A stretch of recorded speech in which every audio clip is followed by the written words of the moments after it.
Thomas Woodrow Wilson, December 28, 1856, February 3, 1924, was an American politician and academic who served as the 28th President of the United States from 1913 to 1921.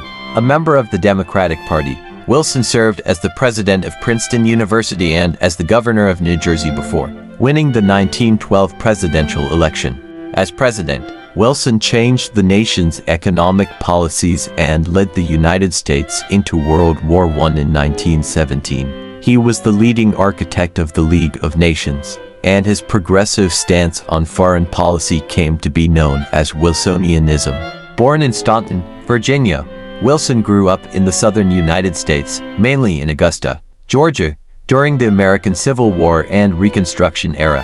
After earning a Doctor of Philosophy Ph.D.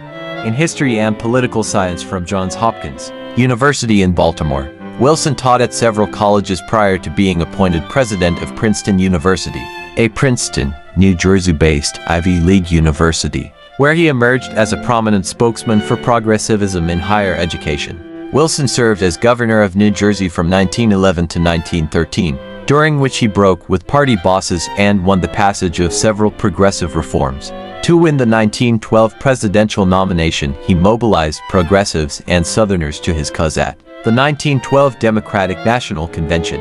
Wilson defeated incumbent Republican William Howard Taft and third-party nominee Theodore Roosevelt to easily win the 1912 United States presidential election, becoming the first Southerner to do so since 1848. During his first year as president, Wilson authorized the widespread imposition of segregation inside the federal bureaucracy. He ousted many African Americans from federal posts, and his opposition to women's suffrage drew protests. His first term was largely devoted to pursuing passage of his progressive New Freedom domestic agenda. His first major priority was the Revenue Act of 1913, which lowered tariffs and began the modern income tax.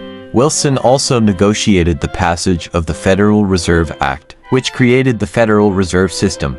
Two major laws, the Federal Trade Commission Act and the Clayton Antitrust Act, were enacted to promote business competition and combat extreme corporate power. At the outbreak of World War I in 1914, the US declared neutrality as Wilson tried to negotiate a peace between the Allied and Central powers.